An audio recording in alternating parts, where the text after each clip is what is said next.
Algunas cositas que por ahí quiero aclarar rápido, como para poder seguir. En los videos traté de hacer mucho énfasis en esto de que vieran de que los griegos, así como la civilización griega, en realidad tuvieron tres etapas muy diferenciadas. Ah, los que tuvieron en la etapa clásica no hicieron ciencias naturales. Sí, también hacían ciencias naturales, ¿sí? Pero mayoritariamente, digamos, ¿a qué le daban más bolilla? Le daban más bolilla a la política. ¿Por qué? Porque era el problema que tenían en la sociedad. ¿Sí? Y, y alguien que hace ciencia, además, es ciudadano. Es como si a vos te dijeran ahora, desvinculate de los problemas que tenés en la sociedad, porque vos estás haciendo biología, o química, o física. No, seguís viviendo, seguís teniendo que llenar la olla, seguís teniendo que ir a comprar al supermercado, al almacén, los precios, la guita que no te alcanza.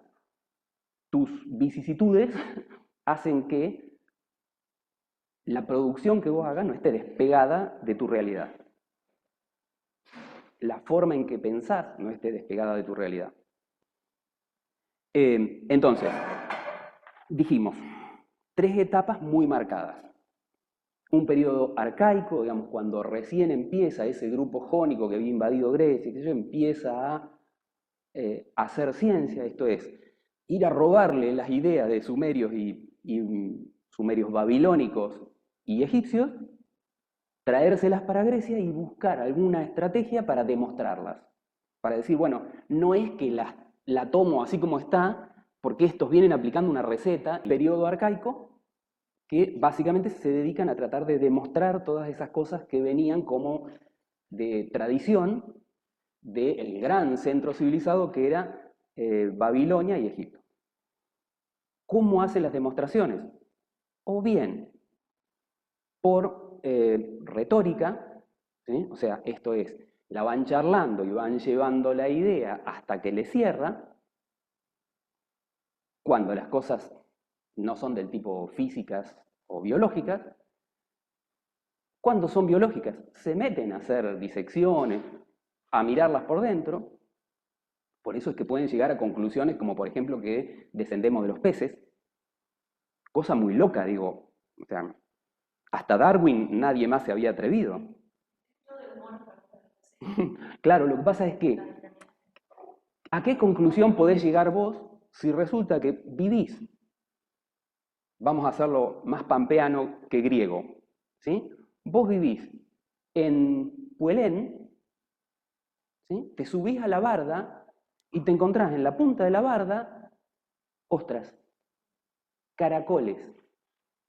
Partís una piedra y te encontrás con el dibujito, la formita del esqueleto de un pez. Vos decís, acá arriba de la barda hace rato que no hay agua. Es señal de que hace algún tiempo había agua acá. Hace algún tiempo cuando nosotros no vivíamos.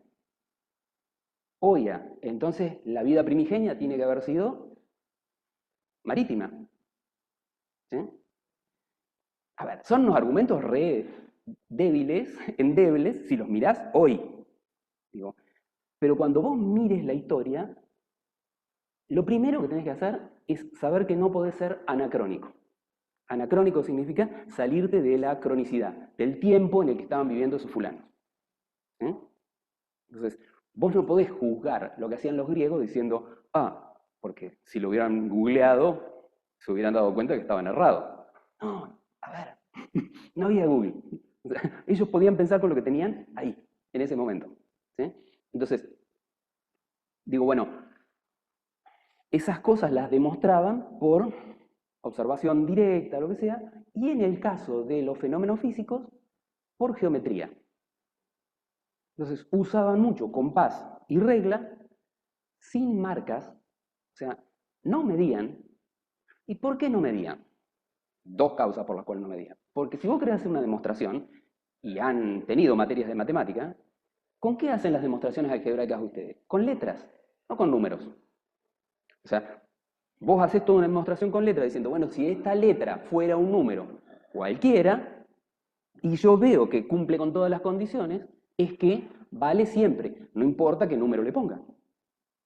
En geometría es exactamente lo mismo. O sea, si yo puedo encontrar proporciones y no les puse números, digo, vale siempre, porque para cualquier número que le ponga ahí va a andar. Entonces, digo,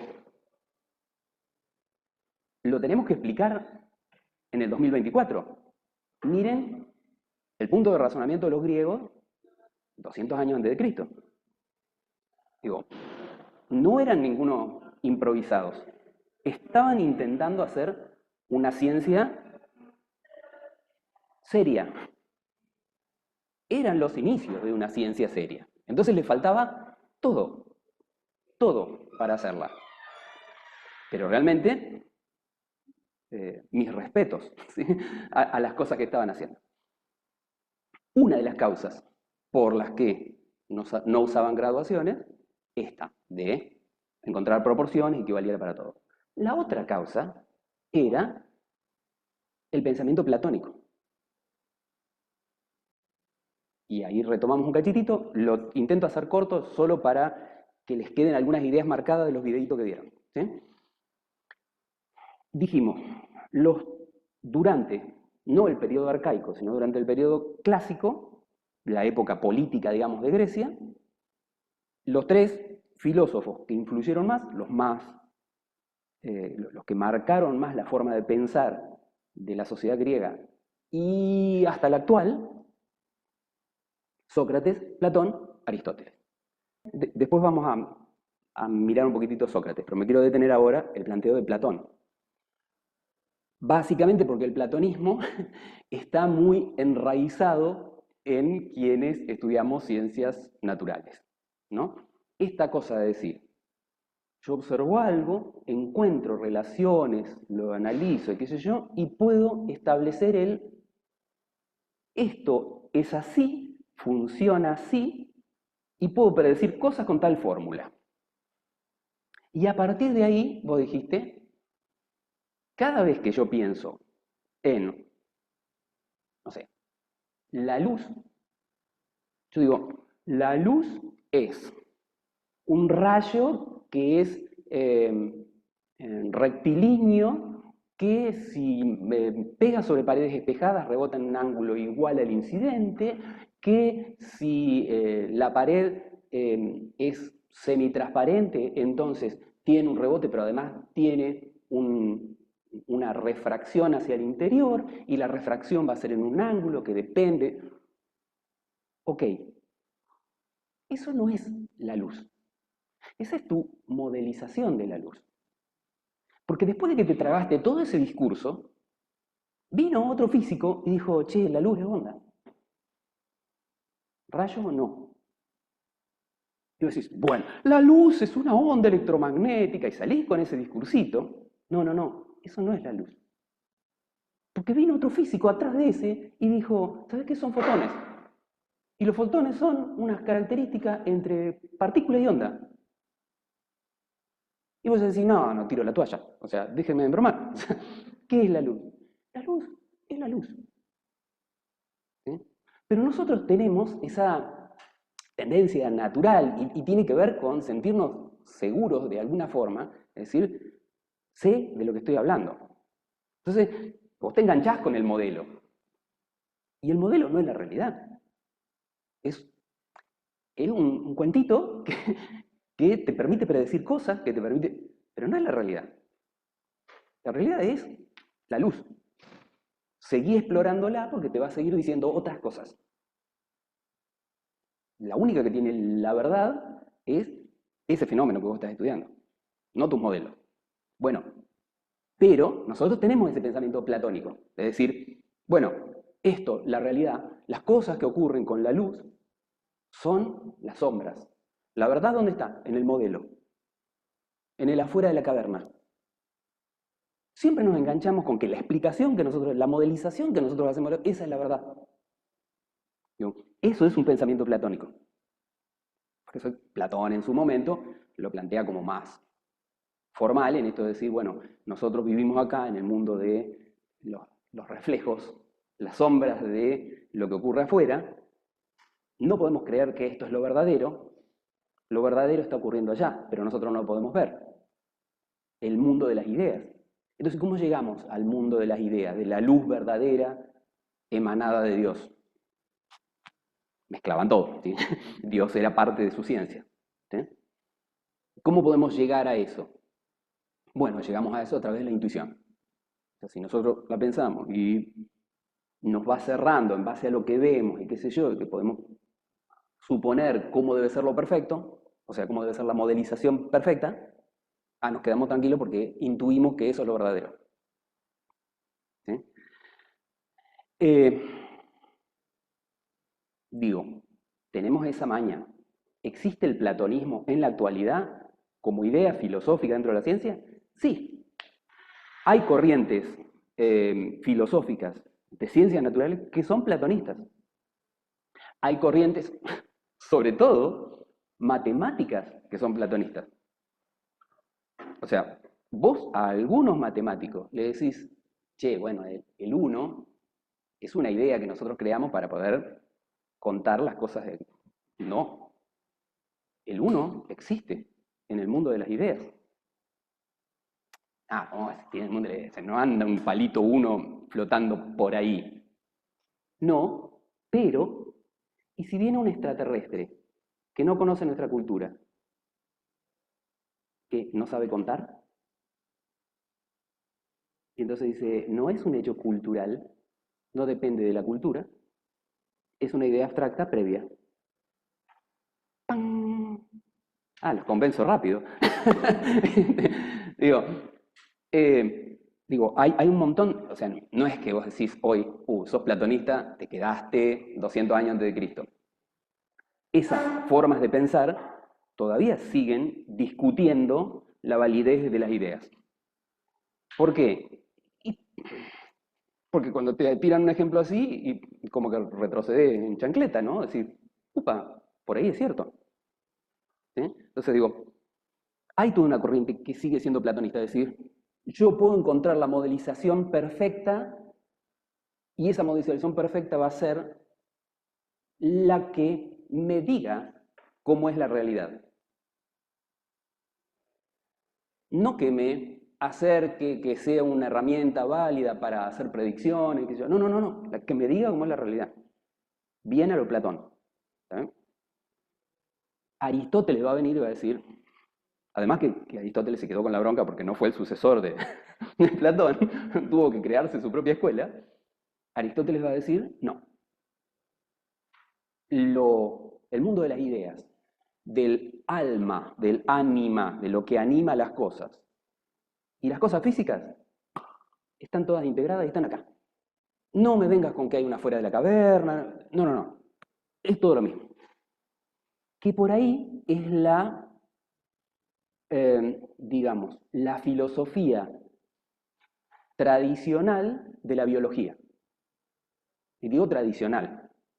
Un biólogo actual, si la está pensando muy así, bueno, replantea algunas cosas también. No digo cambien de idea, digo, dialoguemos, dialéctica, ¿sí? A ver si encontramos unas soluciones mejor. Pero, ¿cuál era la visión del biólogo del 1600? Bueno, yo voy a poder hacer ciencias biológicas si miro hojitas y las mido y las clasifico, y miro plantitas y las mido y las clasifico, y miro animales y los miro y los clasifico, y clasifico y clasifico, y me dedico a, ¿no?, taxonomía y estas cosas, que la aman ustedes,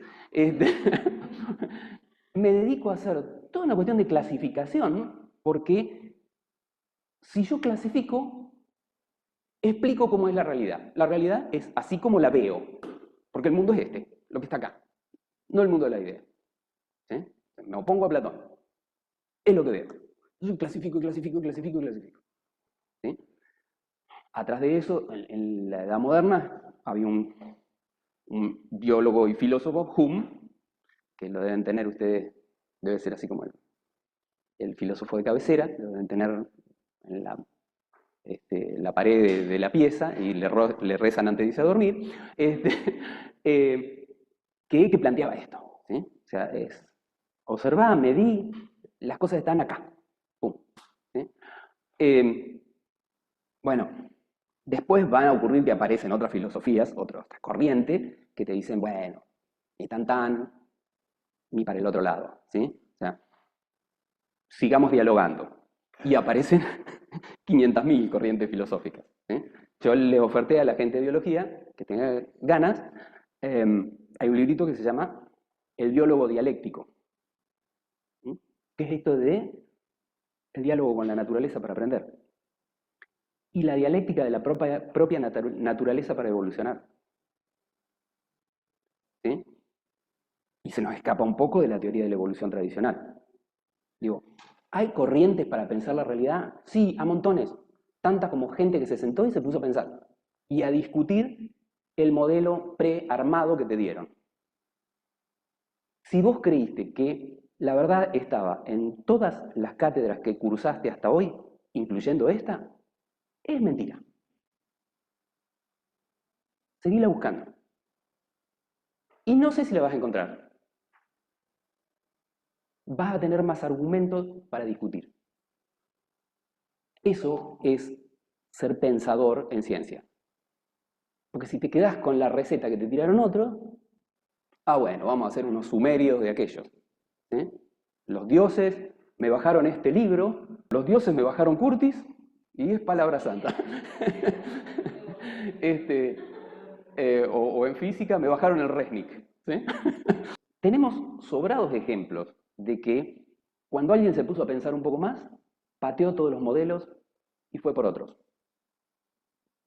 ¿Por qué nosotros tenemos que hacer justo lo contrario a lo que fue exitoso?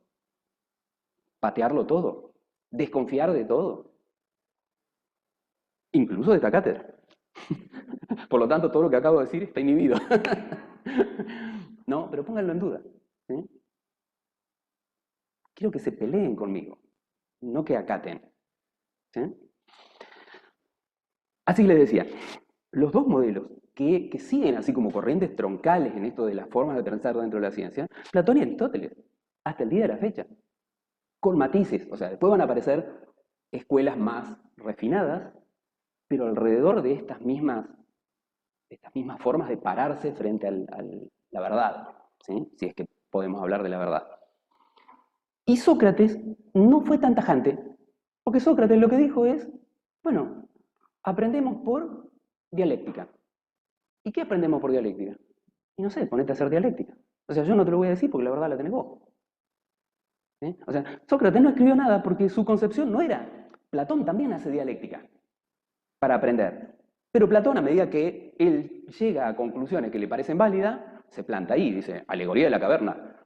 Las cosas son así. Te pregunto, me respondés, te retruco, me retrucas y así vamos. ¿A dónde? Y Sócrates decía, a donde nos lleve. ¿Sí? Platón dice, bueno, a mí me llevó hasta la alegoría de la caverna, así que voy por ahí. Sócrates jamás hubiera dicho, voy por ahí. Te hubiera dicho, ¿y vos qué pensás?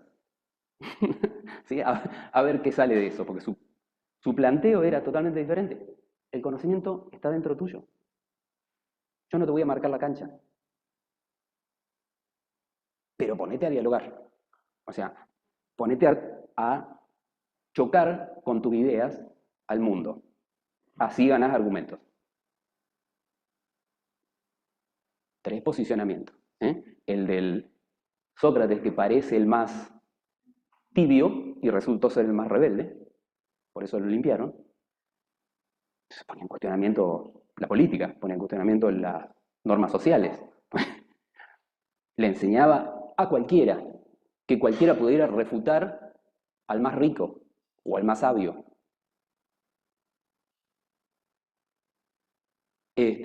Pero la dialéctica es en general como revolucionaria dentro de la ciencia, como posicionamiento. Y las otras dos tienen posturas, llamale conservadora, con dos criterios diferentes, el mundo material o el mundo de las ideas. ¿Eh? Me quería detener en esto para retomar la película. En la película, el estudiante que se enamora de Hipatia, eh, cuando le declara su amor, Hipatia le dice, ¿por qué no te pones a hacer música? En lugar de andar cortejándome, qué sé yo. Le entendió para el lado de los tomates. ¿Por qué? Hipatia, piensen que Hipatia ya es no del periodo arcaico, no del periodo clásico, del periodo helénico. Periodo helénico que lo que hace es retomar a los viejos pensadores. ¿Sí? Grecia se achicó, perdió poder, qué sé yo qué, ya no tenía los problemas políticos que tenía antes, y se vuelve a poner a pensar, así digo, como si Grecia fuera una sola persona, pero digo, retoman las viejas ideas. Hipatia era una de esas, la del periodo helénico, casi finales del Imperio Romano. Ya se estaba poniendo muy lioso el Imperio Romano, ¿no? Con esto de no había dinero, no había suficiente ejército, había luchas internas, guerras civiles entre los que creían en el panteón de los dioses romanos, los judíos y los católicos. Era ya insostenible. Y de hecho fue insostenible. ¿Eh? Pero Hipatia, filosóficamente, estaba dentro de la escuela neoplatónica. O sea, le dan una vuelta de tuerca al platonismo. ¿Cuál era el planteo de Platón? La escuela de Platón tenía 3 grados. Primer grado, eras artesano. O sea, manejabas la materia, el mundo de las sombras, ¿sí? Del adentro de la caverna, y manejando la materia, la idea es que vos pudieras llegar a construir cosas que te demandaran algún tipo de abstracción. ¿Sí? O sea, que vos para diseñar una obra de arte tuvieras que evocar, intuir cómo querés que sea el resultado final para poder construirlo. ¿No? Claro, el modelo teórico, entonces te forzás a buscar modelos teóricos para hacer algo en la materia, pero laburabas en la materia. Entonces, tu primer grado en la escuela era el de artesano, construías en la materia, con la idea de que fueras forzando esto de intuir. Segundo grado, los músicos. ¿Por qué? Porque el músico ejecuta un instrumento material, pero para hacer algo bello se tiene que conectar con el mundo de las ideas. Necesariamente. Si no está conectado con el mundo de las ideas, poneme a mí a tocar un piano y vas a saber lo que es no estar conectado con el mundo de las ideas. ¿Sí? Digo, entonces, la idea de Platón era, segundo grado, vos ya estabas manejando las dos cosas con igual fuerza. El mundo de la materia, el instrumento musical, y el mundo de las ideas, el saber cómo coordinar las notas musicales para hacer armonías, para hacer cosas bellas. Y en tercer grado, los matemáticos, que ya se desprendían por completo del mundo material para estar analizando cosas en el mundo de las ideas. ¿Qué le dice Hipatia a su pretendiente? Le dice, déjate de estar en el mundo material, en el primer grado, ponete a hacer música. ¿Sí? Pasate al segundo grado. Empezá a pensar un poco en el mundo de las ideas. ¿Qué entiende el pretendiente? Le gusta la música. Le voy a hacer una serenata. No entendió nada. Le da una serenata a Hipatia y Hipatia dice, ¿y de esta cómo salgo? Entonces le responde en forma platónica. O sea, le lleva un pañuelo con la menstruación y le dice, ¿ves que el mundo material es imperfecto? Obviamente con el modelo de imperfección de aquella época. Las mujeres eran imperfectas. No lean las cosas que dijo Aristóteles respecto de las mujeres porque van a terminar envenenadas. ¿Sí? Pero cada vez que les dicen en la calle ese piropo de yegua, es de Aristóteles. Aristóteles las comparaba a las mujeres, los comportamientos de las mujeres, con los de las hembras de los caballos. Así que digo, miren de qué sociedad estamos hablando, ¿sí? Digo, para no ser anacrónico. Pero lo cierto es que Hipatia le hace este planteo de decir, no podés estar pensando en el mundo material, porque el mundo material es imperfecto. Esa fue la discusión que daba Hipatia, y el otro lo entendió como me estaba basureando.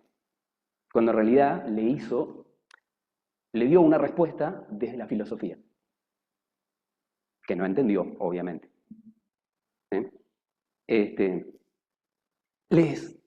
Otra cosita de la película, esto que les decía, Hipatia nunca pudo, primero no hay registros de lo que hizo Hipatia, o sea que todo lo de la película me gusta porque muestra un estado de cosas de la sociedad y lo conflictivo que era hacer ciencia en ese contexto.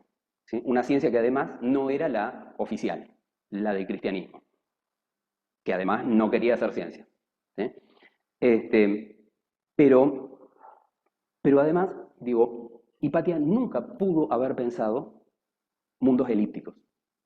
Porque los modelos que se estaban trabajando por esa época son esos que les pasé en el último videíto de astronomía griega. Se trabajaba con ciclos circulares y si vos veías que no te encajaba en un ciclo circular, hacías epiciclo. O sea, un ciclo enganchado en otro ciclo para entender por qué se comportaba medio raro un planeta o un sol, que para ellos también era un planeta. Y lo interesante, digo, que se los remarqué en el videito, pero se los cuento ahora por si se les pasó el comentario por alto, es que ese modelo de epiciclo de los griegos es perfecto. O sea, ese modelo describe el sistema solar y la galaxia sin problemas. ¿Qué tenés que hacer? Y poner la cantidad de epiciclos, o sea, de circulitos enganchados en circulito, la cantidad que haga falta. Pero vos podés describir todo el comportamiento de todas las cosas.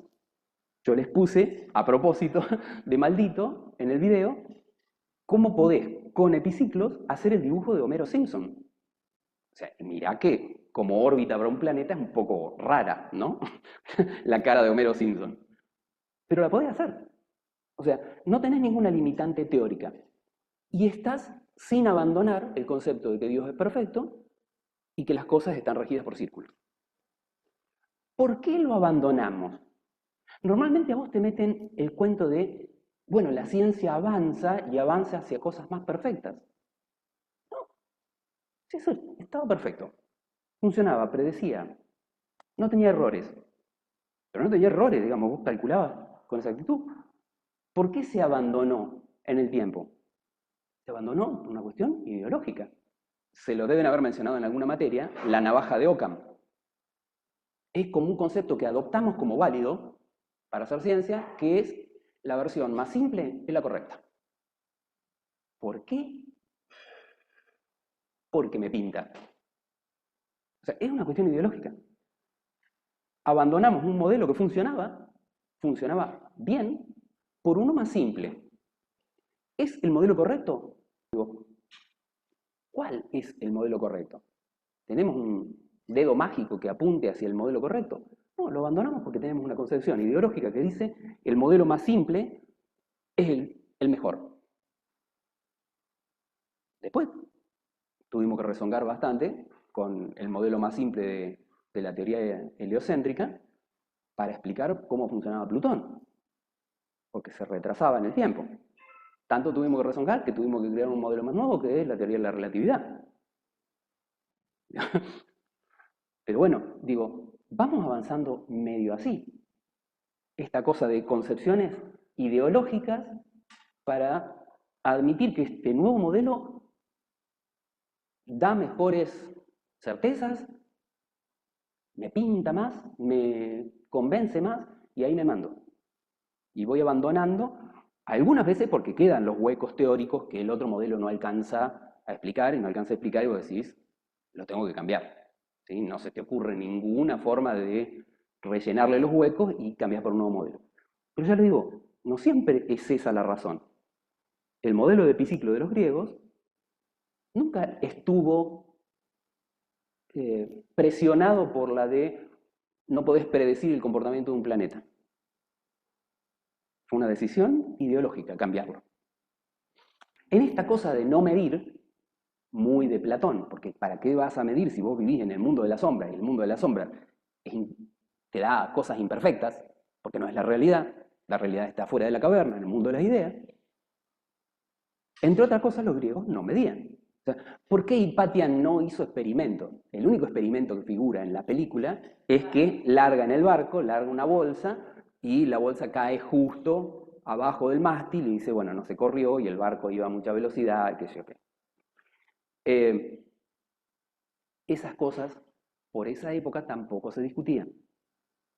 ¿Por qué? Porque era inconcebible pensar que la Tierra se estuviera moviendo, porque el sentido común te decía que si algo se mueve, ibas a tener viento. ¿Cómo demostrás que el aire viaja junto con el planeta? ¿Y va a rozar con alguna cosa? O sea, la concepción de que la atmósfera terrestre es una masa, aunque sea gaseosa, que pesa y que por lo tanto sigue las mismas leyes que cualquier piedra que esté apoyada en la Tierra, no vino hasta el 1600, hasta Newton. Era, digo, incluso los modelos que se crearon antes de Newton, cuando Copérnico abandona la teoría geocéntrica y se pasa a la heliocéntrica, la cosa no explicada y que se seguía en discusión, no es que vino Copérnico y dijo, che, somos heliocéntricos. Oh, bien, aplaudieron todo y todo el mundo se quedó conforme. No, no, a ver, tenías la mitad de la biblioteca apoyándolo y la otra mitad de la biblioteca diciendo, este es un tarado. No fue hasta que Newton dio una explicación de por qué el aire se movía con la Tierra, que se quedaron tranquilos. Hasta por ahí nomás. Siguió habiendo algunos detractores. De hecho, a Newton lo perdonaron por decir una de las grandes blasfemias para la Iglesia en el 2004, me parece. Por ahí. Hasta ese momento no estábamos muy seguros de que Newton hubiera dicho la verdad. Por ahí era un enviado del demonio. Así que digo, bueno, el avance de las ideas es un poco así, es vos y la sociedad que te rodea y la ideología que hay de por medio. ¿Eh? Nosotros estamos haciendo una versión de la historia bastante esquemática. ¿Sí? Nos agarra un historiador allá de ciencias humanas y a mí por lo menos me pega, mínimo de lo que... ¿sí? ¿Por qué? Porque en esto de hacer rápido, recorrer rápido la historia universal, no puedo darme el lujo de detenerme a ver los pequeños detalles, los pequeños matices, qué sé yo. Es como que digo, bueno, esto ocurrió por tal cosa, ¡pum! Mentira, hay una multitud de factores que hicieron que. O sea, cuando uno se pone a escarbar más finito, te encontrás con otro montón de cosas. Yo por ahí hago el vicio que tenemos los de las ciencias naturales, que es, voy a mirar la variable más significativa. ¿Sí? Y entonces paso rápido. ¿Sí? No se crean que esto es historia. ¿Sí? Digamos, esto es, vamos haciendo como unas pequeñas pinceladas como para ver más o menos los rumbos que va llevando la cosa. Entonces, la van a ver toda muy esquemática. Cuando quieran saber historia, olvídense de esto. ¿Qué habíamos estado viendo hasta ahora? Paleolítico, neolítico, toda una etapa donde estábamos ahí puliendo las piedras. En el medio aparecen cosas raras, los OPAR que no sabemos cómo aparecieron ahí. Digo, nosotros nos basamos en un esquema muy clásico, porque de hecho no hay respuestas todavía para esas otras cosas. La máquina de Anticítera, esa que les puse un videíto de Christian Karman, que nos dio matemática griega para calcular movimientos de planetas. O sea, eso que tuvo que hacer él para destripar la máquina de Arquímedes, lo hacíamos nosotros sumando y restando para ver dónde estaba un planeta según el calendario egipcio de no una cosa de lo más engorrosa. Pero bueno, está bueno ver la cocina de los científicos de aquella época, de cómo la tuvieron que remar para llegar a ser un sistemita con círculos enganchados en otros círculos y reproducir el sistema solar visto desde la Tierra. O sea, geocéntrico. Y lo tenías en una cajita chiquitita así. No me acuerdo de la exactitud, pero 100 y pico de engranajes para crear ese sistema. Me explota la cabeza pensar lo que estaba haciendo Arquímedes. Bueno, lo cierto es que la máquina de Anticítera estuvo mucho tiempo en la lista de los OPARS, de los objetos fuera de su tiempo. Seguro que lo construyeron extraterrestres. ¿Por qué? Porque recién te encontrás con aparatos así de engranaje, con esa complejidad, para 1700, 1800. Entonces decís, ¿cómo es que 200 años antes de Cristo apareció un aparato que se anticipó 1600 años a la historia. Bueno, pequeño detalle, Arquímedes. ¿eh? Muy bruto en cuanto a las ideas que se le ocurrían. Por eso, remarco, OPARS son cosas que no encajan en la historia como está contada actualmente. Eso no quiere decir de que no haya una explicación lógica, fundada y todo lo demás. No tenemos argumentos actuales sobre algunas cosas que están mechadas acá en el medio. ¿Sí? Edad de los metales, edad antigua, que fue la que estuvimos recorriendo hasta ahora, y dijimos, la edad antigua termina aproximadamente, digamos, se da todo ese lío que nosotros vimos en la película de Ágora, todos los conflictos económicos, políticos, religiosos y qué sé yo qué, termina cayendo Roma en el 476 después de Cristo, básicamente porque los pueblos del norte dicen, tenemos tierra donde sembrar, donde criar animales. Vivías en el medio del hielo. ¿Qué querías? Algo donde poner verde, donde poner una casa y saber que no te ibas a tener que mudar o salir durante todo el invierno a tratar de encontrar alguna ardilla que no consiguió un agujero donde meterse y comer durante 2 días media ardilla por día. Digo, la pasaba muy mal en el norte. Entonces, cuando vieron debilitarse a Roma, bajaron. Pero bueno, a partir de ahí empieza lo que se llama la Edad Media. ¿Por qué haces el corte y decís Edad Media? Porque hasta acá vos tenías una edad antigua que era esclavista, que tenías imperios, que se manejaba con un emperador que llegaba básicamente por la fuerza al poder, o sea, el que reunía ejércitos, salvo un periodo cortito de Grecia y un periodo cortito de Roma, no se instaló repúblicas en esos lugares, salvo esos pequeños instantes, pero qué sé yo, Julio César llega porque era el general de la quinta división y se instaló en la puerta de Roma y dijo, ¿me van a elegir? Ah, sí, cómo no. ¿Así? Digo, había mucho nivel de presión, básicamente de el que tenía el gladius más grande era el que decidía. El gladius es la espada, ¿sí? Se la llevaban cruzada atrás como para solucionar alguna discrepancia, así por dialéctica también. Entonces, empieza una edad donde los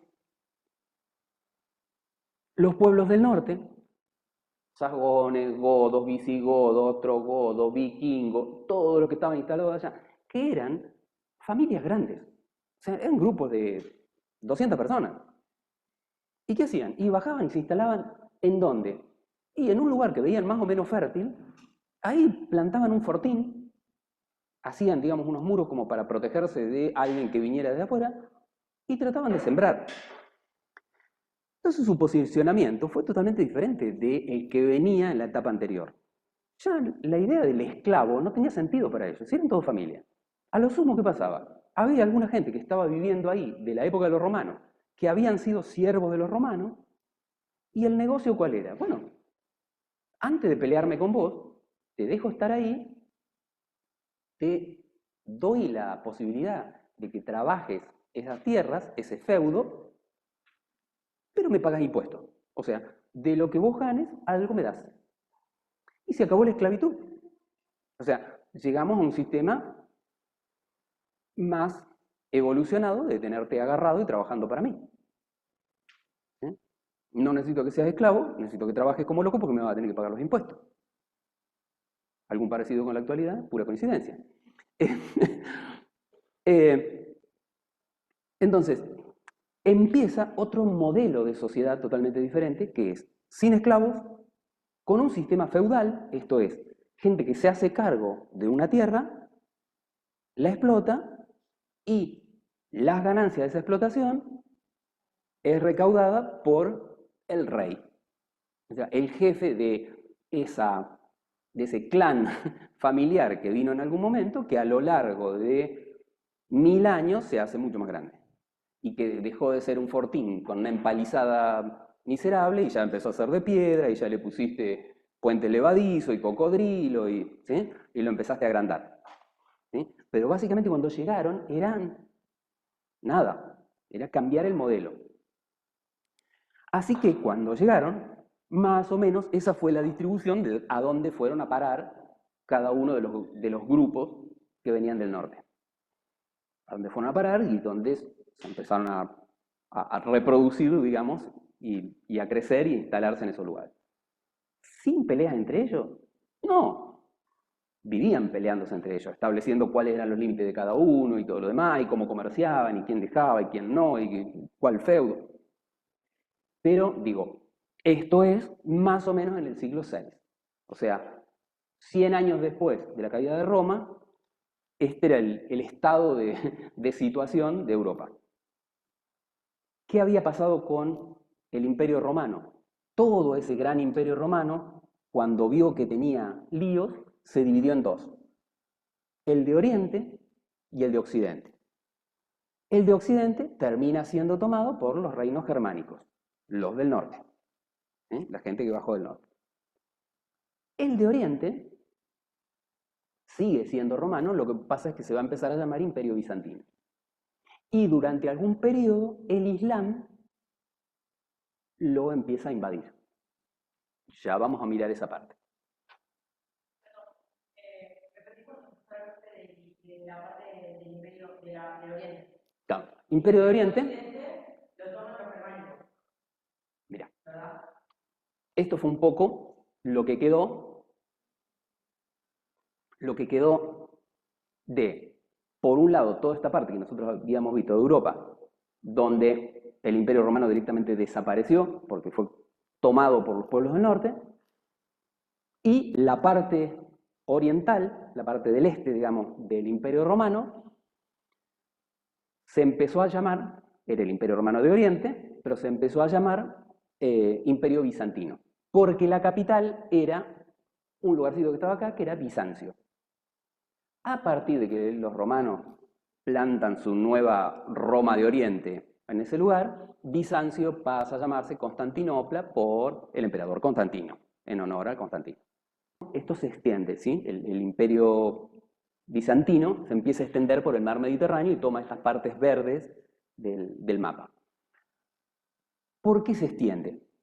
Porque el imperio bizantino, o el imperio romano de Oriente, no tenía los problemas que tenía la zona europea. La zona europea estaba llena de esclavos con una postura cultural totalmente diferente, porque los habían traído casualmente de la zona oriental, esclavizados ahí, a una Roma que tenía una postura totalmente diferente. Entonces, chocaban muchísimo. En Oriente, no, pensaban más o menos todos iguales. Bueno, igual, una forma de decir, pero digo, tenían similitudes. ¿Sí? La otra cosa, la escasez de dinero. La escasez de dinero la tenía la parte occidental, que producía en los campos así, segando el trigo y qué sé yo qué, y nada más. La parte oriental tenía el puerto de Constantinopla. Todo el comercio que se hacía, desde la Asia, desde China, desde la India, caravanas llegaban hasta acá, entraban por barco acá y pasaban por Constantinopla. Impuestos. ¿Sí? Entonces, esta parte era riquísima. Justiniano, emperador del Imperio Bizantino, Justiniano, ningún gil, que dice, a ver, ¿qué le pasó a Roma para venirse abajo? No tenía una misma cultura, no tenía un mismo credo, no tenía plata, pero yo sí tengo plata. Entonces, lo que tengo que solucionar es cultura y credo. Adoptamos el credo cristiano, pero vamos a poner iglesias por todos lados. De hecho, la iglesia de Santa Sofía hoy es un lugar en Constantinopla a visitar, digamos, no hay tour que no te haga ver la iglesia de Santa Sofía, porque tiene una cúpula de no sé cuántos metros, vos ves, es un terrible plato volador ahí, es una monstruosidad de construcción, pero instalaron iglesias por todos lados. No solo que tuvieron el mismo credo, sino que además montaron un sistema mercantil, barcos en cantidades industriales, y empezaron a hacer comercio manejándolo ellos. Manejaban todo el comercio marítimo del Mediterráneo. Mucha plata. Pero además dejaban plata en los lugares a donde iban. O sea, no era un imperio que les chupaba la sangre al resto. Entonces, medianamente todos estaban relativamente conformes con eso. Hace un imperio con cierto beneplácito de su sociedad.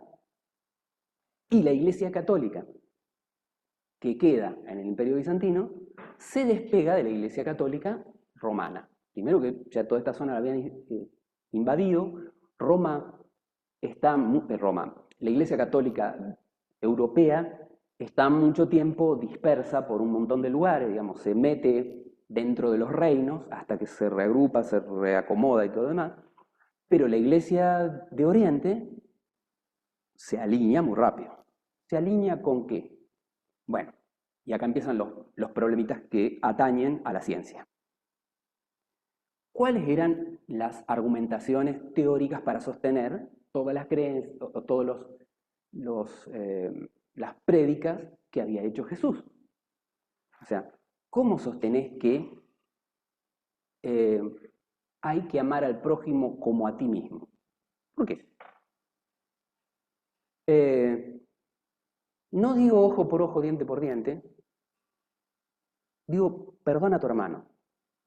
¿Por qué? Si venimos re bien con el ojo por ojo, diente por diente. O sea, empiezan a instalar un modelo que no era, o bueno, venía la discusión ya de por qué elegir ese modelo y no elegir el otro, de creencias y de formas de relación social, y la verdad es que estaban flojos de papeles. O sea, ¿por qué dijo eso Jesús?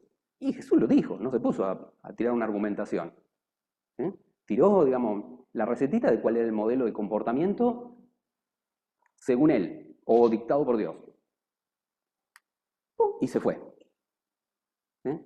Entonces, ahora que había que sostener una iglesia basada en eso, ¿cómo la argumentaba? Bueno, chiste.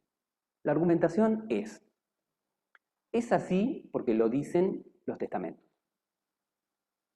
¿Les gustó el argumento? O sea, si no estás de acuerdo, sos una blasfema, una impía, poseída por el demonio, quémenla. ¿Por qué hay que quemarla? Más que eso, vamos a hacer mucho más que... A ver, porque todavía tenían un modelo medio platónico, cuerpo y alma separados. Entonces, ¿cómo supuestamente iba a volver Jesús a resucitar a los vivos y a los muertos en cuerpo y alma? ¿Cuál es la peor condena que puedo hacerte? Te quemo el cuerpo. ¡Chao! No resucitas más. Te jodí. Entonces, la peor condena que le podías hacer a un creyente, que el tipo se atrevió a discutir alguna cosa, es, te quemó el cuerpo. Te lo perdiste. Además, claro, además había todo un manejo social. Sí, claro, un manejo social que era, te quemo en forma pública. Y vos decís, sí, da miedo. Sí, pero también tenías los aplaudidores. O sea, también tenías todos los que estaban de acuerdo con que no desafiaras. Y entonces, qué bueno que el tipo está gritando como un desgraciado y se está cocinando ahí. Con el tiempo aprendieron técnicas para que no sufriera tanto. Entonces, por ejemplo, los verdugos tenían técnicas para que el espectáculo no fuera tan cruento. Entonces, por ejemplo, lo embebían con aceite para que largara mucho humo, entonces terminara asfixiado y no tuviera que esperar a que se le deteriorara por quemarse todo el cuerpo. Ponían, claro, sí, dale, quemame que me gusta. Ponían algunas ramas verdes entre el fuego para que largara más humo y todo eso. Igual. Entonces, no. sí, quemabas a lo que te resultaba conflictivo. Vos eras el poder, si alguien discutía ese poder, te quemo. En especial las mujeres no tenían tanto poder como para discutir. ¿Qué tenían? Algunas mujeres que se dedicaban, eterna función de las mujeres durante muchísimos siglos, esto de cuidar a los demás. Y entonces tenías muchas mujeres que sabían un montón de recetas que se iban pasando de una a otra, qué sé yo, que eran las curanderas. Ah, blasfema, bruja, ¿sí? A quemarla. En general las curanderas además solían ser viejas, que en la mayoría de los casos ya habían perdido a su marido. Tenían casa, tenían tierra, vieja, con casa, con tierra, sin heredero, la quemo en la hoguera, ¿y a quién le quedan todas esas tierras? A la iglesia. La iglesia hasta el 1200, 1300, no les doy precisiones porque no lo tengo en la cabeza, no les exigía a los curas el celibato. Les empieza a exigir el celibato cuando empieza a tener problemas con la herencia de los territorios. Lo que no quiere decir, claro, lo que no quiere decir de que no podían tener hijos clandestinos. Ahora es un pecado tener hijos clandestinos. En esa época, bueno, digo, aparecían hijos clandestinos, todo el mundo sabía que eran hijos clandestinos, pero nadie se alarmaba. El problema era la herencia. ¿Sí? Así que digo, fue mutando mucho la iglesia porque básicamente no sabían cómo organizar esa estructura que se empezó a armar. El imperio bizantino arma toda una iglesia con protocolos muy rígidos. Esa iglesia que se arma en la parte oriental sigue hasta el día de hoy. Es la iglesia ortodoxa cristiana. Básicamente todavía sigue en Grecia, está la iglesia ortodoxa griega, y está en Rusia, la iglesia ortodoxa rusa. ¿Cuáles son estos muchachos así con este sombrero medio raro que se visten todo de negro? Esos son los curas de la iglesia ortodoxa. Lo deben haber visto en más de una película o de alguna foto o lo que sea. Y nuestro Papa argentino es de la Iglesia Católica Apostólica Romana. ¿Romana por qué? Porque cuando se termina de hegemonizar con feudos, o sea, con reinos, la parte europea, la iglesia que se construye ahí, con lo que quedaba de los remanentes del cristianismo de los romanos, ni parecida en cuanto a cómo llevaban adelante la implementación que la iglesia ortodoxa que había quedado en Bizancio. Entonces empiezan a tener choques. La de Bizancio, no necesariamente. No sé si ha habido alguna quema, pero la que establece un grupo para que sean los que preguntan sobre el buen cumplimiento de las leyes de Dios, preguntar, inquisidores, es la Iglesia Católica Apostólica Romana. O sea, la europea, por decirlo de alguna forma. Esa es la que arma un grupo de la Inquisición, la de los curas que preguntan, los sabuesos de Dios, que va a ser la que empieza a preguntar, y si vos no respondés lo que ellos quieren, te torturan, te quiebran huesos, te empalan, lo que haga falta, y cuando respondiste lo que ellos querían, o sea, que estás poseído por el demonio, te quemo en la hoguera. Pero logré que vos públicamente dijeras que estabas poseído por el demonio. No fue que yo me ensañé con vos. En el medio de eso, con las mujeres, también tapan un montón de bajezas personales de todos los curas. O sea, no te convenía ser linda durante esa época. Pasamos por otro periodo que es, bueno, la iglesia hace sus movidas políticas como para nuclear en un gran reino, el de Carlomagno, nuclear en un gran reino y volver a ser un imperio en toda Europa. Una vuelta atrás y lograr de vuelta un imperio romano, no más que de Carlomagno. ¿Por qué? Y porque les resultaba bastante complicado esto de tener que ir mediando entre un montón de feudos para lograr sus objetivos únicos, los de la Iglesia. ¿Sí? Entonces, unificar en un gran imperio, qué sé yo, era conveniente. Carlomagno empieza a invadir el Islam a esta altura, ya se había mandado por la parte de España, Carlomagno empieza a invadir esto, empieza a echar a los eslavos, a los sajones y qué sé yo, por el otro lado, y a crear un gran imperio, carolingio. ¿Sí? ¿Qué le pasa? Se muere, como siempre. Los parientes a repartirse los pedazos. ¿Qué quedó de eso? Un montón de pequeños imperios. Bueno, ahí cuento el detalle. Un montón de pequeños imperios y volvió a quedar repartido entre feudos y qué sé yo. Finalmente, después de mucho remar, son los países que hoy tenemos en Europa. ¿Sí? Versión recortada, ¿sí? Después lean historia. Pero bueno, digo, la parte occidental pasa por un periodo de ese intento de un imperio carolingio y vuelven a reinos y feudos. ¿Sí? ¿Qué otra anotación les dejé por acá?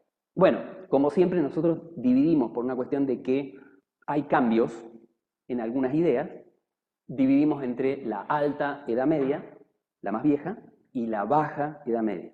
Solo para ubicarnos más o menos en decir, bueno, che, al principio pasaba una cosa, al final pasaban otras. ¿Sí?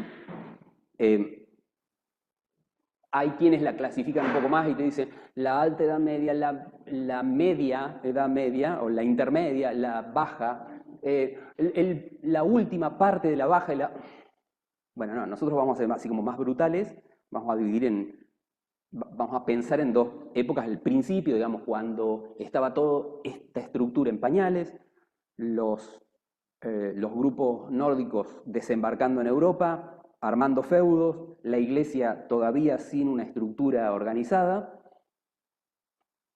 alta Edad Media, y una baja Edad Media donde la iglesia empieza a armarse de argumentos, de papeles, digamos, para sostener su hegemonía, y como que se hacen más estables los feudos. ¿Sí? En el medio de eso, el Islam. ¿Cómo viene la mano con el Islam? Hasta el 600, vos veías a los pueblos árabes y eran grupos nómades que llevaban productos de un lado al otro, se las rebuscaban por solo. No había una hegemonía política, nada, había saqueadores en el medio de la ruta, había pueblos que hacían su comercio así tipo polis, ¿no? O sea, me las arreglo como puedo en el lugar, pero no tenías una hegemonía, digamos, un estado armado ahí. Mahoma era un caravanero, o sea, uno más de esos árabes que comerciaba y todo lo demás, pero claro, analfabeto, pero el tipo muy interesado por todas las anécdotas que le traían de Jesús, que iban pasándose entre todos, qué sé yo cuánto, muy que se bandeó por el lado místico. Se casa con una viuda muy rica y, y luego de eso deja de trabajar y en un retiro espiritual que hace en una cueva, se le aparece el arcángel Gabriel y le dicta 6.232 versos que tuvo que memorizar porque como era analfabeto no los podía escribir. A partir de ahí se escribe con esos 6.232 versos una nueva Biblia que se conoce como el Corán y que los musulmanes empiezan a seguir junto al profeta Mahoma porque el arcángel Gabriel le dijo que Mahoma era el elegido para ser el siguiente profeta después de Abraham, Moisés y Jesús. y entonces empieza a convencer a gente, empieza a armar su religión y en un momento el tipo dice, vamos a tomar el poder, instalamos la religión. Lo echan del pueblo, se arma de un ejército mayor, vuelve, invade, y a partir de ahí, aun cuando muere Mahoma, la religión maometana empieza a crecer, a crecer, a crecer, tanto que termina invadiendo parte del Imperio Bizantino e invadiendo parte de España. se mete en Europa. Ni que hablar de que se mete también en toda España, después los terminan echando un poco de España, se quedan solamente en la partecita sur de España, pero se quedan ahí hasta el 1492, hasta que Colón sale de España a descubrir América. Desde el 622 hasta el 1400. Por eso es que los españoles tienen esa cosa andaluz, porque estuvieron infiltrados por los moros durante muchísimo tiempo. Tienen mucho más de ADN morisco que de los nórdicos que invadieron la península ibérica con esto el flaqueo de los romanos, ¿no? Por eso es que también la música española es media árabe, ¿no? El tablao y todas esas bailadoras con los vestidos grandes y todo eso. Bien, estado de situación.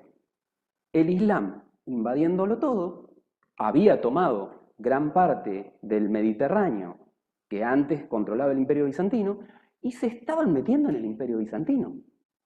Estaban llegando a Constantinopla. Entonces, ¿qué sucede? Bueno, el Papa de la Iglesia Ortodoxa del Imperio Bizantino levanta el tubo, ¿sí? Y le manda mensaje al Papa de la Iglesia Católica Apostólica Romana y le dice, dame una mano porque están barriendo con todo. El Papa de la Iglesia Católica Apostólica Romana dice, 2 manos te voy a dar, porque ahora, si yo me voy para allá y te salvo, me quedo con toda la Iglesia Católica Ortodoxa. Y de hecho lo logró durante un tiempito corto, creo 50 años así, unificaron y después se volvieron a dividir porque el pueblo seguía con una raigambre muy distinta culturalmente y bueno, terminaron. Pero la cosa es que, ¿cómo hacemos para echar al Islam de Constantinopla? ¿Qué le pueden importar a los europeos que le pase a Constantinopla? Están usurpando las reliquias de Jesús. Allá donde está el lugar donde murió Jesús, el lugar donde hizo la última cena, el lugar donde predicó, lo están invadiendo estos ateos, impíos, malvados, y entonces convocan a ejércitos juramentados creyentes de toda Europa para ir a hacer la cruzada, que es volver a poner la cruz de Jesús en esos lugares. ¿Sí? Entonces, ¿qué hacen? Y la primera cruzada es estas liñitas blancas que ven acá. Salen básicamente de Inglaterra y de Francia, cruzan toda Europa y van a rescatar las reliquias de Jesús. Bueno, si después tienen ganas de leer sobre toda esa época, hay un librito que se llama Las cruzadas vistas por los árabes. O sea, fueron, arrasaron con todo, se quedaron con todo, incluso invadieron zonas de la India, de China, de Rusia, todo lo que pudieron y saquearon todo lo que pudieron, porque era una cuestión de negocios. O sea, no nos vamos a ir hasta ahí solo para traernos la copa en la que Jesús tomó vino y nos volvemos. ¿Sí? Entonces saquearon de todo. Pero en esa jugada, la cosa era que estos varones juramentados creyentes iban a buscar el Santo Grial. Si vieron Código Da Vinci, la película, esa cosa está puesta como en duda. Bien, está puesta como en duda, porque traducción de Santo Grial, San Grial, sangre real. Ah, no fueron a buscar la copa. ¿O sí? Porque la copa, el símbolo de la copa, es el símbolo del útero. ¿Fueron a buscar una copa donde Jesús tomó vino o fueron a buscar la sangre real de Jesús? Y acá está la gran problemática que hay atrás de las cruzadas. Y es que nadie te va a decir así vino la mano, lo que hay son distintas hipótesis, pero una de las hipótesis es que fueron hasta ese lugar y se encontraron hay algunos evangelios apócrifos, o sea, algunos de esos evangelios que Constantino en el concilio de Nicea, cuando los puso a todos de acuerdo y qué sé yo qué, que de los 50 evangelios se quedó solo con 4, ¿sí? El Nuevo Testamento, de esos 46 que quedaron afuera, algunos de esos evangelios dicen que Pedro, la piedra de la iglesia romana, ¿sí? El primer papa, no le entendía nada a Jesús. Que la que en verdad entendía era María Magdalena. Que María Magdalena era concubina de Jesús. Y los rumores son de que estaba embarazada para cuando murió Jesús. O sea que hay un linaje de sangre, un sangrial, el Santo Grial, que supuestamente fueron a buscar. Esas teorías andan dando vuelta. ¿Cuánto de verdad está todo? Todo eso está metido bajo 5 llaves en todos lados. Porque en verdad todos los interesados en esto no quieren que se sepan. Ni los de a favor ni los en contra. En esa época, decir, bueno, el linaje de Jesús hay que seguir a una mujer ahora, esa va a ser la que dice que es lo bueno y que es lo malo. Una mujer que es imperfecta, que es incorrecta, que no sirve, que no tiene poder, que según Aristóteles es una yegua. No me conviene. Bueno, la otra idea, la otra hipótesis de qué pasó ahí, es que encontraron los evangelios apócrifos, lo que entre los ocultistas, después vamos a hablar de los ocultistas, se conoce como la Biblia negra, o sea, todos los evangelios no permitidos. Y esos evangelios no permitidos decían estas cosas, como que Pedro no era el verdadero seguidor, como que Jesús predicó que no busques en las iglesias, levanta una piedra y ahí estaré yo, en la rama, en el brote de un árbol seco, ahí estaré yo, no en las iglesias. O sea, destruye la idea de una iglesia y de seguir a digamos, los representantes de Dios en la tierra. Lo que dice algunos evangelios apócrifos es seguir la naturaleza. O sea, mirá cómo actúa la naturaleza, ahí estaré yo.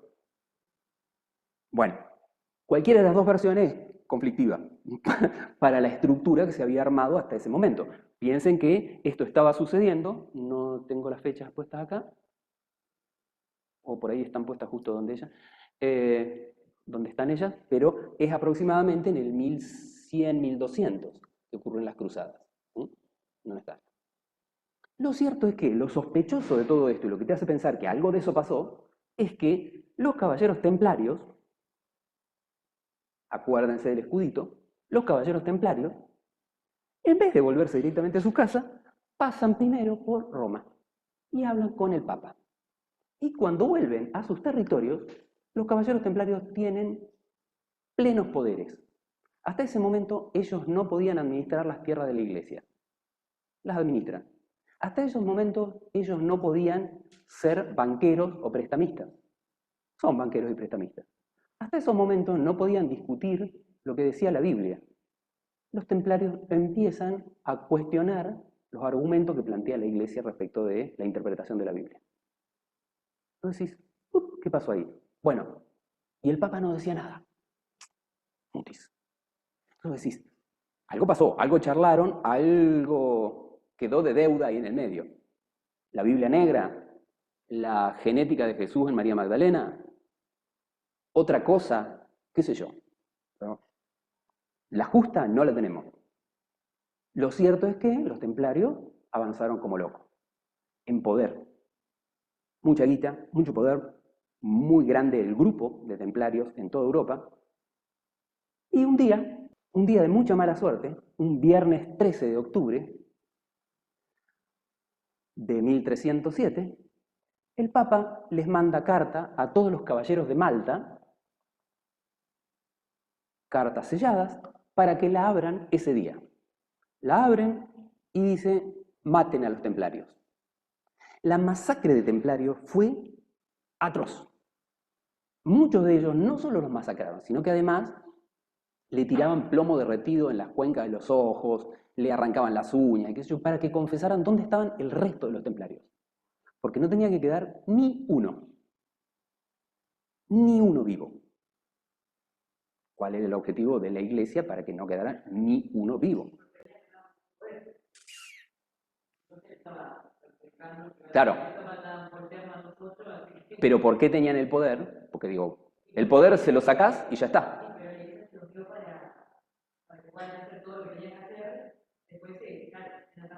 Claro. El problema es lo que estabas tapando. Digo, o sea, yo tengo que hacer desaparecer a todos para que no abran la boca. Porque mi problema es si yo pierdo el poder. Lo que se sabe es que hubo, algunos dicen 18, otros dicen 22 barcos que salieron de Francia y no se sabe a dónde fueron. Hasta acá teníamos una situación compleja por el lado de los templarios. Un grupo a los cuales exterminaron en una cantidad bastante grande, pero hubo un grupo que se escapó y otro grupo que supuestamente nunca lograron saber que existían, porque los templarios juramentados no delataban al resto de sus compañeros. Entonces, preferían morir en la tortura antes que contarle sobre la existencia de otro. Algo muy parecido pasó durante la dictadura. Acá, las torturas eran básicamente para eso. Tirame más nombres. Entonces, vos te encontrabas con que capturaban a uno y lo torturaban, y el tipo le largaba el nombre del carnicero, de la abuelita, de quien sea, cortante que pararan la tortura.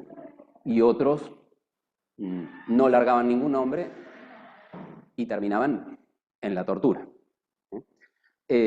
Algo parecido ocurrió con esto de los templarios. Así que una de las situaciones es esta. Tenemos un grupo de templarios que ahora quedaron en la clandestinidad, los que quedaron con mucha plata, con mucho poder, aunque no se supiera que eran templarios, y otro grupo de estos templarios que huyó y no se sabe a dónde. Obviamente, opositores de la Iglesia Católica Apostólica Romana. ¿Qué más va a pasar por esas mismas épocas? Un poquitito después. Si las cruzadas ocurrieron entre 1100 y 1200, para el 1300, un barco que venía de la isla de Crimea. Crimea es esta islita que está acá, isla que hoy escuchamos nombrar bastante porque ahí arriba está Ucrania. Desde la isla de Crimea sale un barco con la típica estructura de lo que estaba sucediendo hasta ese momento, va a pasar por Constantinopla, trae cargamento, ¿sí? Va a hacer comercio, pasa por Constantinopla y desembarca en Sicilia. ¿Cuál era el detalle? Cuando desembarca en Sicilia, el barco tenía ratas. Y las ratas tenían pulgas. Y las pulgas tenían una bacteria conocida como Yersinia pestis. Bien, ¿por qué todo este cuento? Si uno hubiera encontrado ratas en un barco, dice, uy, mirá, qué mugrientos que son estos que vinieron con ratas, matamos las ratas y se acaba todo. Situación de la salubridad de Europa. Europa por esa época se jactaba, una reina europea muy limpia, se jactaba de bañarse 2 veces al año. Los castillos no tenían baños. ¿Sí? Tenían, a lo sumo, un lugar donde vos ibas a hacer tus necesidades y salía por un caño afuera.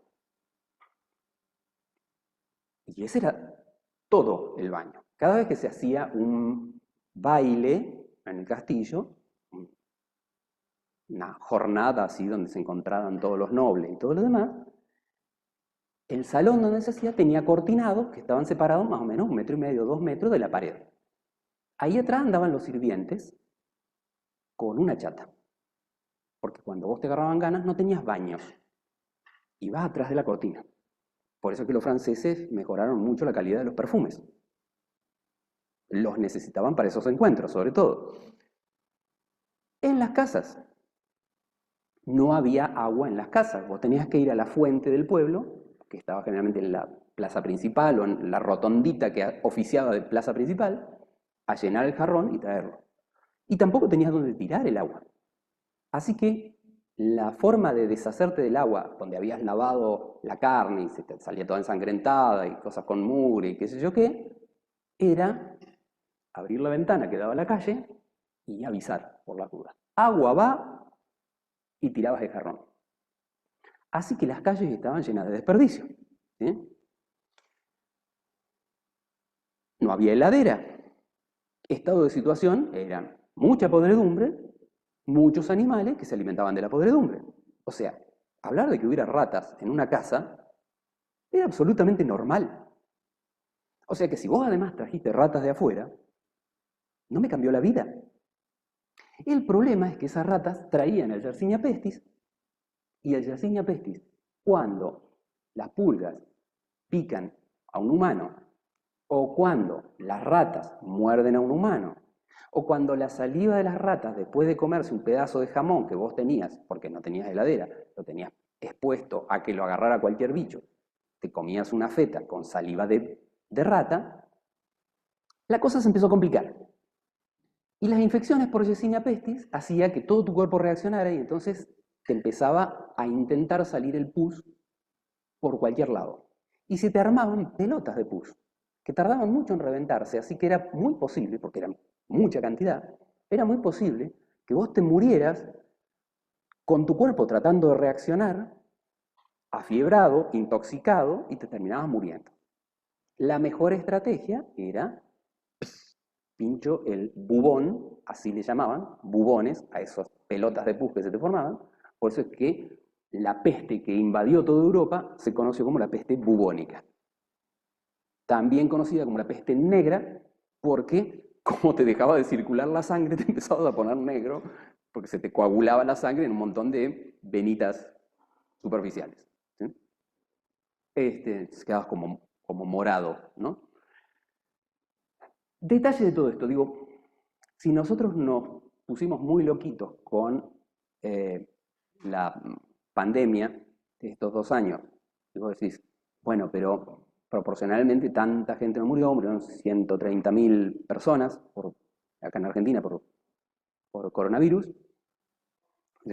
Bueno, a ver, no es un chiste, digo, a mí se me murieron amigos, digo, todos tenemos alguna historia cercana que nos mueve con ese tema, pero vos decís, en porcentaje, con respecto a algunas regiones de Europa donde se morían 2 de cada 3 personas, o sea, vos salías a la calle, te habías salvado, pero se te habían muerto tus 2 papás. Y abrías la puerta y enfrente tenías los cadáveres de tus vecinos. Y de los de al lado, de los 4 o 5 que formaban la familia, quedaron 2 o 1. Y se estaban pudriendo en las calles porque no había tanta gente como para juntar cadáveres. ¿Y tirarlos dónde? El tirarlos dónde era, los amontonamos en algún lado y los quemamos. ¿Cómo quemarlos? Quemarlos le quitas el cuerpo y después cuando tengan que resucitar en cuerpo y alma, sacrílego. ¿Qué vamos a hacer con esto? Los enterramos en Campo Santo. ¿Dónde queda el Campo Santo? El Campo Santo es la tierra bendecida por la iglesia, que eran los terrenos atrás de la iglesia, atrás de la parroquia. Entonces, ahí estaba el cementerio. ¿Eh? Los enterraban en un cajón, si tenía plata para pagar un cajón. Lo cierto es que era, como si le dijera, lugar de festín para las ratas, acá. Cavamos y tenemos morfín. Así que era un lugar de mayor infección. Para colmo de males, la iglesia proponía hacer peregrinaciones con los enfermos para pedirle a Dios que se sanen. O sea, juntabas a los enfermos con los sanos y los mandabas todos juntos. ¿Sí? Digo, hoy sabemos en el coronavirus que la cosa que más vida salvó en el coronavirus fue lavarse las manos. Si hubieran hecho eso, digo, haberse bañado, aunque sea, sí, digamos, cuidar el contagio, ya está, porque ni siquiera era algo que te pudieras contagiar así como muy en forma directa, no volaba por el aire. Te tenía que picar una pulga o te tenía que morder una rata. Era fácil de cuidar Pero la cultura de salud de esa época no veía como necesario hacer una cosa de esas. Pero los romanos no habían desarrollado medicina. Los romanos. Sí, no. Pero estos no eran romanos. Pensá que para la Edad Media el feudalismo se armó bajo una cultura heredada de los nórdicos. Claro, la cultura romana no teorizó. E incluso la cultura romana, si bien tenía cloacas, y eso sí es importante, donde tirar el agua y qué sé yo, uno dice, bueno, los baños romanos, pero los baños romanos tampoco eran el baño para bañarte, era un baño social, ¿sí? Iban y se metían 20 personas dentro de una pileta, con bastantes sales aromáticas para algunas cosas, y los baños donde ibas a hacer tus necesidades eran baños de varios agujeritos y se sentaban todos a charlar con todos mientras tanto. ¿Sí? Entonces digo, bueno, no es que aliviabas mucho los contagios, digo, porque compartías aguas, aguas que no se reciclaban, la compartían muchos, digamos, sí, tenías un buen manejo del agua. Condiciones de salubridad no tantas. Seguro que sí, era mejor que te bañaras aunque sea con un agua media trucha a no bañarte nunca. ¿Sí? Pero bueno, los cruzados, por ejemplo, salieron de Inglaterra, se fueron a las cruzadas, estuvieron unos meses peleando, qué sé yo, volvieron y recién ahí se sacaron el yelmo y la cota de malla. O sea, varios meses con sudor y mugre encima. Y era normal, no pasaba nada. A lo sumo, te pasabas un trapito húmedo cuando tenías algo así. Uy, me cayó tierra. Sangre. Sí, pero ahí te la dejabas, no había problema. Pero digo, ese estado de situación. ¿Alguna respuesta teórica de la iglesia? Coman hoja de Biblia, que es santa y los va a curar. Te digo, es más, el Papa tuvo que largar una orden para todos sus curas, digamos, para decirle que no abandonen a los enfermos, porque desertaban. Claro, le tenían que dar la extrema unción. Vos tenías un tipo tosiendo, afiebrado, qué sé yo, ahí, y tenías que ir a ponerte al lado, que apenas se hablaba, ponerle la oreja a un tipo contaminado, para ver que te contara cuáles eran sus pecados, así no se los llevaba al paso a su próxima vida, entonces no iba ni al infierno ni al purgatorio y se iba a los cielos. Pero en el mientras tanto, el tipo te estaba salivando en la oreja. Entonces la mayoría de los curas desertaban. Todo ese estado de cosas, ¿para qué se los cuento? Bueno, primero porque los biólogos tienen para contar cosas sobre salud cuando den su clase. Pero además, porque este estado de situación hace que tengamos un nuevo cambio en la organización social. No es que van a terminar los reinos, pero se van a organizar de otra forma. Primero, porque la iglesia empieza a ser puesta en duda. La verdad absoluta que antes la tenía la iglesia, porque era la que recibía los mensajes directos de Dios, a ver, no me solucionaste ningún problema. No es nada que me decía rezar, rezar, rezar. Se morían los curas. ¿Qué rezar? Me dijiste que comiera hojas de Biblia, no me sirvió de nada. Los únicos que daban algún tipo de respuesta eran algunos médicos que usaban técnicas como el bañarse. ¿Sí? O habían inventado algunos componentes como para levantar las defensas. Daban así como comprimidos para levantar las defensas. Uno de ellos es Nostradamus, que es conocido por otras cosas, porque además este médico se daba con un montón de alucinógenos y escribió un montón de profecías, que son las que lo hicieron famoso, porque entre otras cosas predijo la muerte del rey de una forma muy precisa, ¿no? O sea, en una de las carreras a caballo que hacían, los torneos y qué sé yo, una astilla del palo con el que se enfrentaban a caballo se le iba a clavar en el yelmo y lo iba a matar. Y murió así. ¿Para qué? Cuando esa profecía encajó, Nostradamus era el predictor de todo. Y entonces tenía un montón de predicciones, lo bancó la reina. ¿Sí? contra toda la bronca de la Iglesia Católica porque estaba jugando para el lado de las artes ocultas. ¿Sí? Pero bueno, al margen de todo eso, el respaldo del pueblo a la Iglesia empieza a decaer. La fe en la Iglesia empieza a decaer. Empieza a decaer básicamente por la respuesta a la peste negra. Pero se va a venir otra, y es, ahora tenemos re poca gente porque se murieron. ¿Quién te va a cultivar los campos?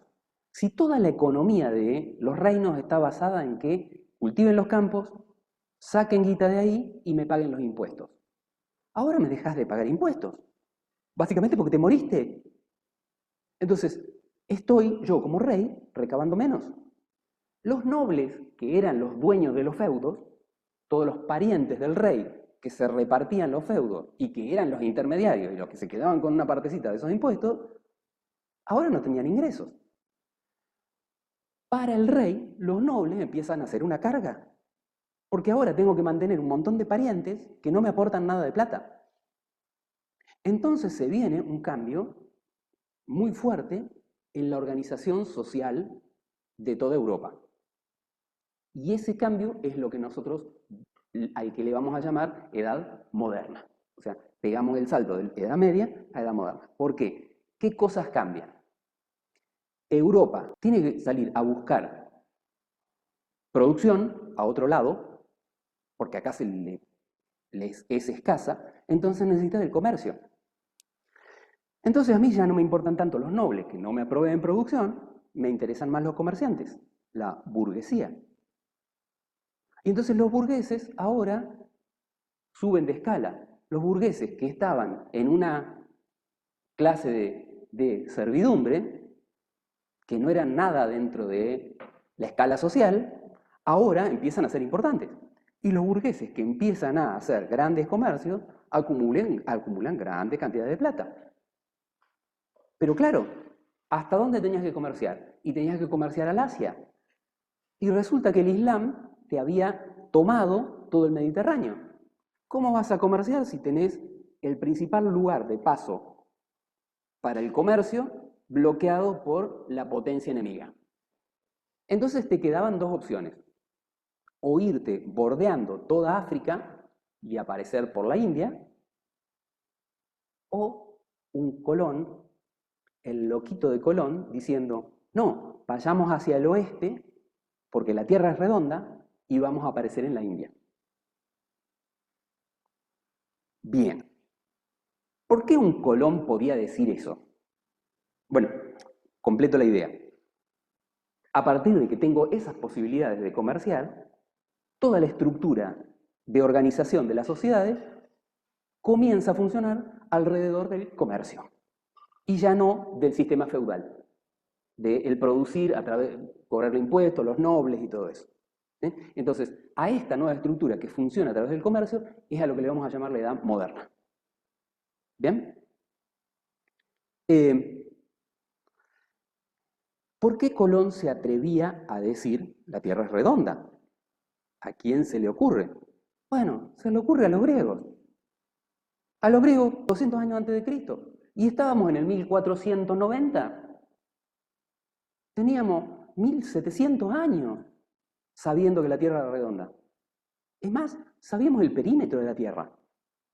¿Sí? ¿Vieron el videito? ¿Sí? Colón tenía esos datos. ¿Y cómo podés saber que Colón tenía esos datos? Primero, porque Colón pasó por Italia, pasó por España, todos lugares donde estaban muy en contacto con el Islam, con los árabes. Todo el Mediterráneo estaba invadido por los árabes. Y los árabes habían sido los que habían refugiado a los filósofos griegos cuando los romanos dijeron, nosotros vamos a adoptar la religión católica y está prohibido que cualquier científico griego dé clases, porque son todos unos impíos, dicen mentiras, le lavan la cabeza a la gente. Entonces, saquémosle el presupuesto. Digo, no dejemos que... no dejemos que puedan ejercer y ganar plata haciendo eso. ¿Qué les quedó? Y nada, si me van a correr, si todavía encima hay quienes me quieren matar por poner en duda las cosas y ser reflexivo, me las tomo. ¿Cuál es el lugar que me recibe?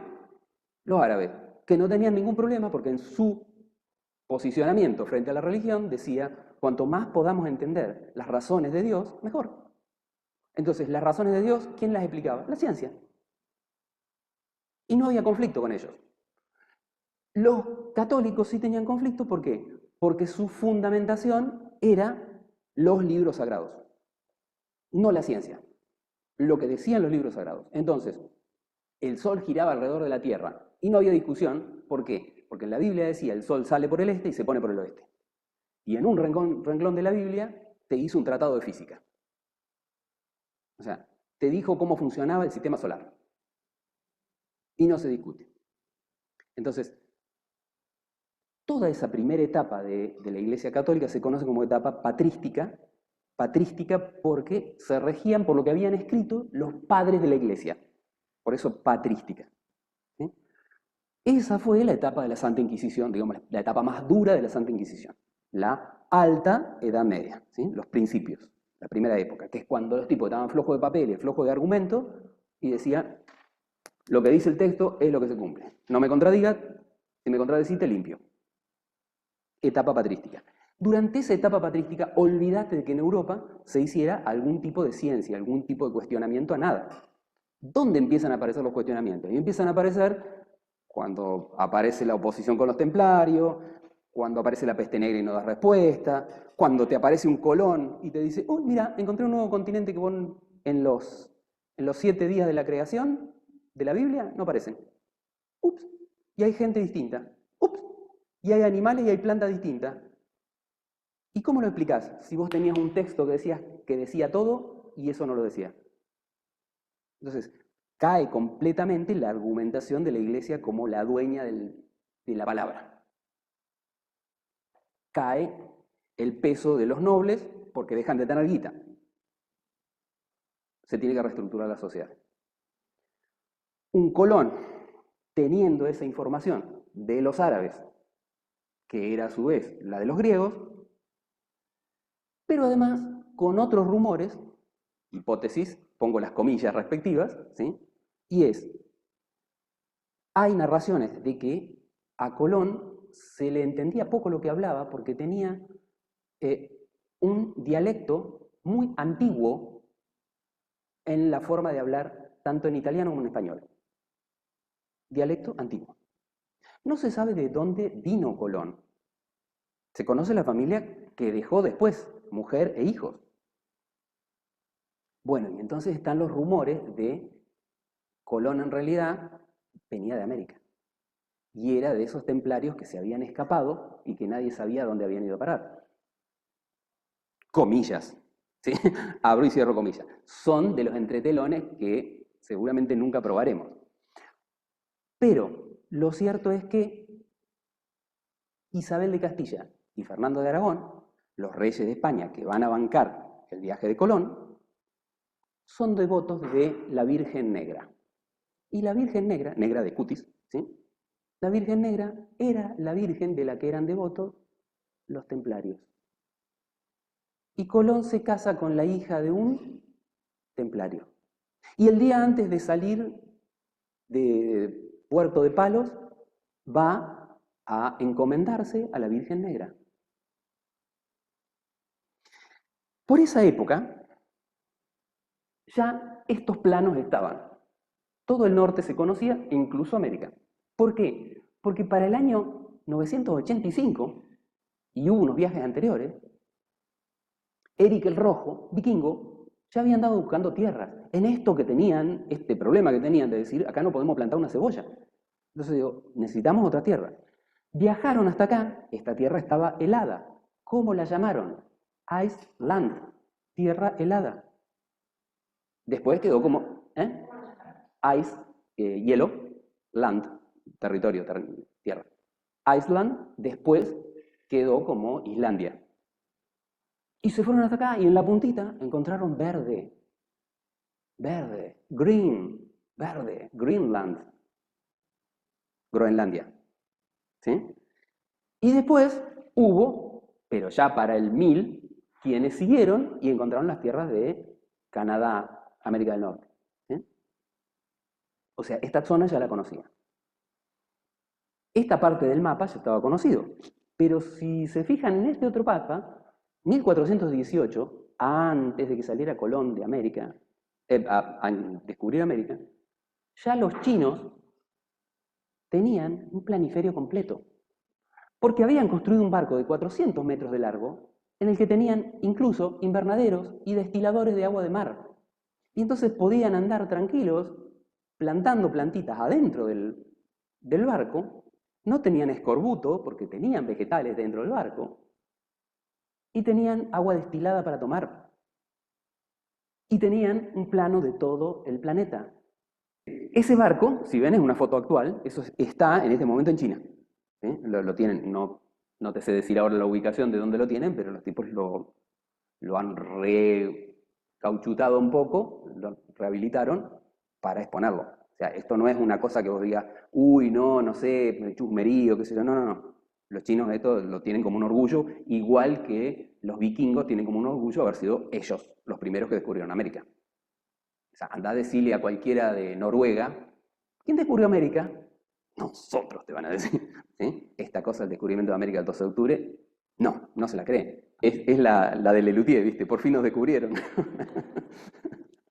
Porque ellos no sabían que estaban. Bueno, pero la cosa es, ¿había datos de que estos lugares existían? Sí. El mapa de Piri Reis. El mapa de Piri Reis es de 1513. Decís, es después de Colón. ¿Sí? Son como 21 años después de Colón. Sí, pero este mapa de Piri Reis era un navegante turco, era una copia de una copia de una copia que andaba circulando por el Mediterráneo. ¿Qué tiene de especial el mapa de Piri Reis? Si ustedes ven el contorno, esto es América del Sur, acá está Brasil, ¿no? Acá está el Cabo de San Borondón, ¿no? Y acá está la Antártida. Y si lo mirás, el mapa de Piri Reis es esta zona amarillita que te figura, y tiene las proporciones, la deformación, como si hubiera sido mirado desde una nave interplanetaria parada sobre el cielo del planeta Tierra, y entonces vos lo ves redondeado porque es la deformación de haber llevado una cosa que es esférica a la posición plana. Y entonces lo vas a encontrar en muchas páginas de ocultismo diciendo los extraterrestres ya le habían pasado planos a los árabes y... Salvo que vos pienses que toda la astronomía que tenían por esa época había sido desarrollada en el Mediterráneo. O sea, los griegos. O sea, el mapa de las estrellas lo tenían dibujado en base a este punto. El centro que estaba ahí en Grecia, Egipto, esa zona. Cuando los tipos se corrieron para acá, no tenían la concepción de que había curvatura en el sistema.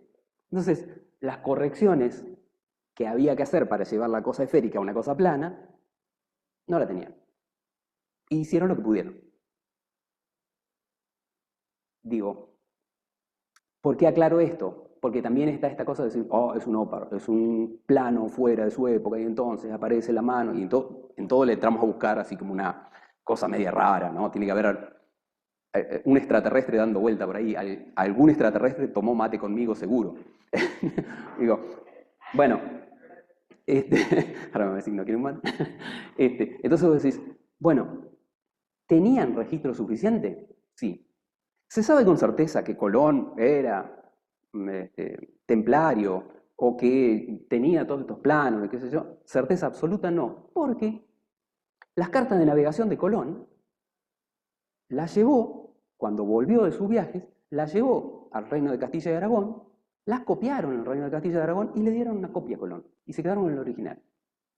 El original se perdió. Y la copia de Colón, que la tenía su tío, la vendió y se perdió. Nadie supo qué hizo Colón. Son todos rumores, porque se perdió la información. Lo único que hay narrado dentro del reino de Castilla y Aragón, que está escrito, es que la discusión entre Colón y la reina Isabel no fue por el descubrimiento de las Indias ni por las especies. Nunca hablaron de eso. Hablaron de cómo se iban a repartir las ganancias de las tierras nuevas descubiertas. Yo puedo decir, bueno, pero son muchos supuestos. ¿A quién se le puede ocurrir que Colón fuera templario? A vos. A vos, en jardín, te obligaron a dibujar las carabelas. Y no podían ser carabelas si no llevaban las velas con la cruz templaria.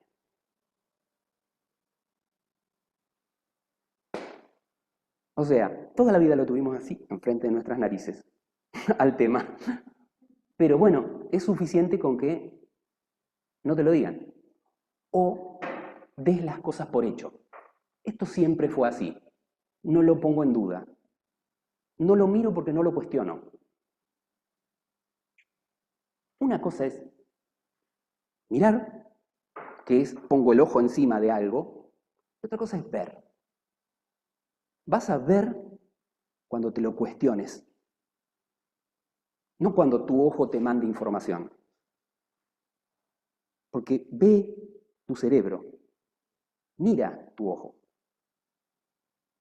Y nosotros, en general, nos pasamos mirando sin ver. Tenemos casi todas las cosas enfrente de nuestra nariz, pero nos falta esta cosa de ser críticos. Obviamente porque es un laburo de vida el ser crítico. No te entrenan, es más, no nos entrenamos acá. Ustedes tienen que cursar una materia y tienen que aprender lo que les dijo el profe y repetirlo tal cual lo dijo el profe, porque si no, no llegan al 4. Y es fundamental el 4 para sacarte de encima una materia. Es más, van a tener que hacer lo mismo conmigo. ¿Sí? Entonces, digo, se los estoy diciendo y a la vez estoy haciendo lo contrario. Y es que siempre vamos a jugar con esto. Esta cosa de cómo transmito la cultura adquirida. Y teniendo que decirte, che, a ver, ¿me entendiste todo lo que te dije? Bueno, los uruguayos dirían, ¿me explico en todo lo que te digo? Asumen la posibilidad de que yo me haya explicado mal, no que ustedes hayan entendido mal. ¿Sí? Pero bueno, digo, es la transmisión. Sí, pero necesito la otra pata, que es la de dudar de mí. Y hace falta que tengan la confianza de decir, no me va a poner un 4 si dudo, si le cuestiono. Porque eso es lo trascendental. Que cuando salgas de esta facultad, no salgas con un montón de conocimiento muerto. Salgas con toda la duda y peleándote con todo. Bueno, entonces le decía, la estructura social seguía durante la Edad Media, o se armó durante la Edad Media con un rey y los nobles, y después quedaban los comerciantes, los artesanos y todo en una clase más baja, y obviamente el campesino último en el escalón, ¿sí? Hasta el día de hoy, ¿sí? Si no, pregúntenle a los peones de campo. ¿Sí? ¿Qué es lo que pasó sobre el final de la Edad Media que cambió el esquema de organización y hizo que empezáramos a hablar de una edad moderna? Bueno, que el sistema de rey y nobleza y clero empezó a necesitar de los burgueses, de los comerciantes. Los comerciantes necesitaban traer materias primas porque no se producía en el reino y entonces empezaron a adquirir plata. Y los comerciantes subieron de categoría. Al punto tal que durante la Edad Moderna, los que van a estar al lado del rey tirándole data a la oreja van a ser los comerciantes, los banqueros y los prestamistas. Y entonces empieza a haber un cambio en la forma de organización. ¿Sí?